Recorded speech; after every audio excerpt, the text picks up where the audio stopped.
Okay, now we're going to be talking about another kind of influence, and this would be minority influence. This is the influence of the one person, the minority, over everyone else in the group. The pressure of one against many. Now, I've told you this before. Minority influence is a lot harder to pull off than majority influence, but it still can be done. In the movie 12 Angry Men, it gives a good illustration of minority influence there. But how does a minority, how does one person change, influence the others, and what exactly is going on? Basically, the person who wants to influence the majority needs to be behaviorally consistent. If they are wavering back and forth, they are not going to have any kind of an influence. They need to be solid in their position and be consistent with it, not wavering back and forth. And that otherwise, again, it's not going to have the effect. The larger the minority, the more influence it's going to have. So if it's just one person, it's going to be very hard to do. The larger the minority, the greater the influence is going to be. So if it's just one person who is resisting the group, it's going to be very tough.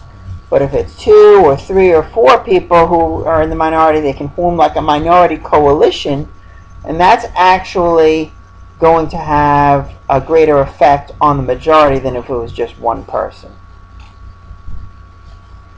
Furthermore, the minority influence it's more or less the way it's going to work is they want to be able to generate conversion. They actually want to change the minds of the majority. They know that they're not going to be able to push the majority around.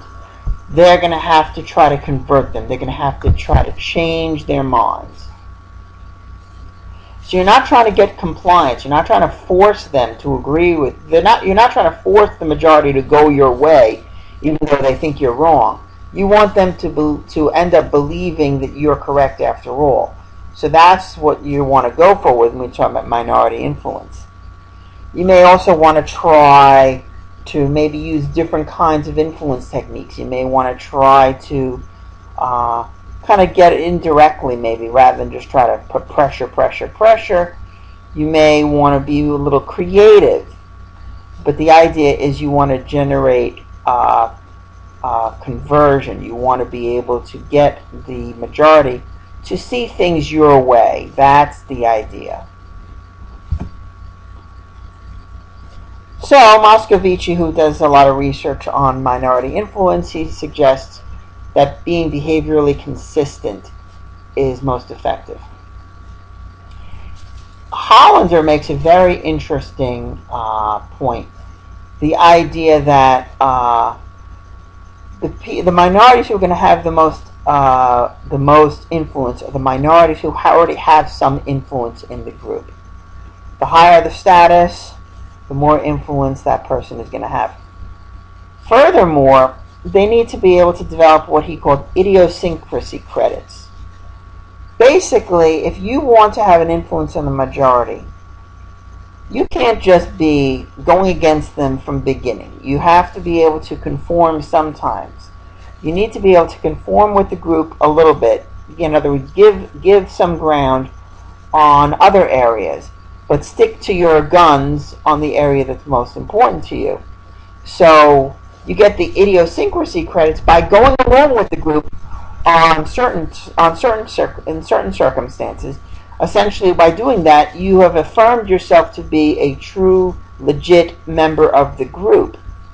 Therefore, it gives you the permission, essentially, to go against the group on occasion, because you've already, satisfied to the rest of the group that you are truly a member of the group.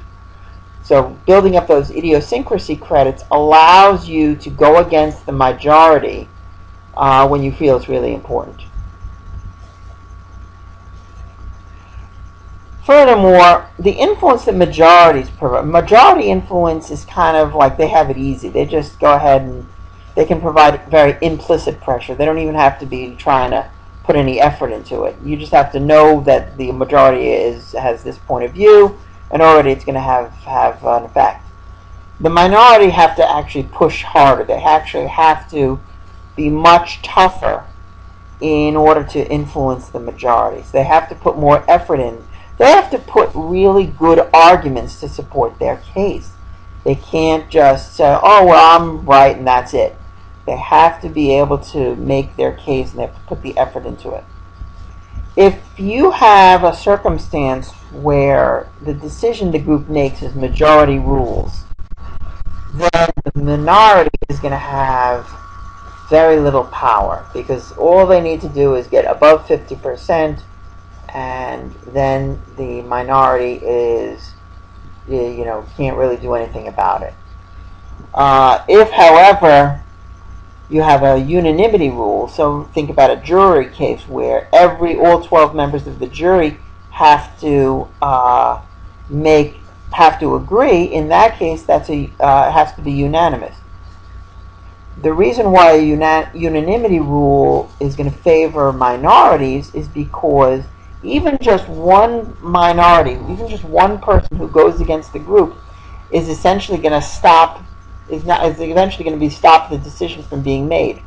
So that one person could actually have a lot of power to prevent the decision from being made, the decision that they disagree with. So in that case, there's going to be a lot of pressure on the majority to try to convince the minority to go along with the group. Meanwhile, the minority is going to have a lot of influence, will essentially have the stage where they can actually try to change the majority's mind, because the majority can't do anything unless they're unanimous. So having a unanimity decision rule really favors the minority. You could think about the United States Senate as an interesting example. In the U.S. Senate, they have a majority rules, but really the way they've set it up is that they really need a 60-vote majority, a 60 to 40 vote threshold in order to make a decision.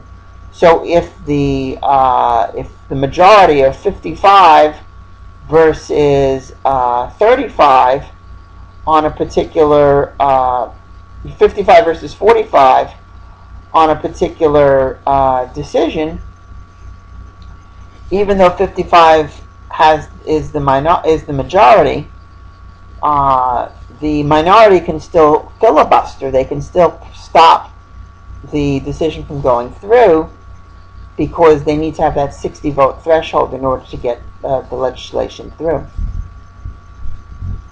So in this case, in the United States Senate, actually, if the minority party, which currently is the Republican Party, has a they right now have a lot of power, even though they're in the minority, because they can stop any legislation if they all stick together.